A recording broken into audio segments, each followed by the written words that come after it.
ಮನೆಗೆ ಸಂಬಂಧಪಟ್ಟ ಆಸ್ತಿ, ಹಣ, ಒಡವೆ, ಬಂಗಾರವೆಲ್ಲ ನನ್ನ ಹತ್ತೆ ಮಾವಂದಿರ ಸತ್ತು.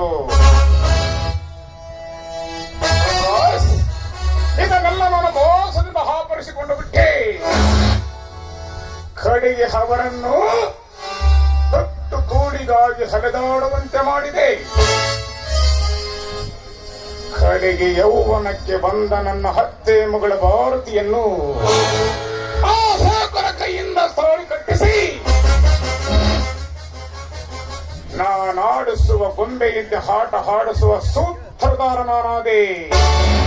ಪ್ರಕಾಶ್, ಹೇಗಿದೆ ನನ್ನ ಮೋಸ? ಹೇಗಿದೆ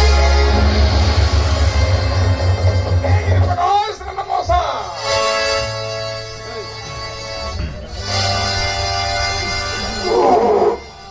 ಮೋಸ ಮೋಸ ಮಾಡುವ ನಿಮ್ಮನ್ನು ನಾಶ ಮಾಡಲು ಈ ಮಯೂರ ಹೊರತನ ದೇವತೆ.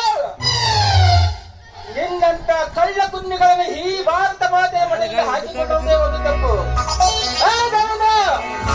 ನೀ ಗಳಿಸಿದ ಆಸ್ತಿಯಲ್ಲ ಹೊಸ ಸತ್ತಾಗುತ್ತದೆ. ಜೋಕೆ ಮಾತನಾಡು ಮರಳು ಮಾನವ.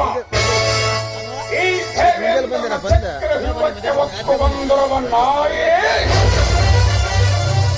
ನಯ ವಿನಯದಿಂದ ಮಾತಾಡಿ ದೂರಾಗಲೇ ದುರಾತ್ಮ.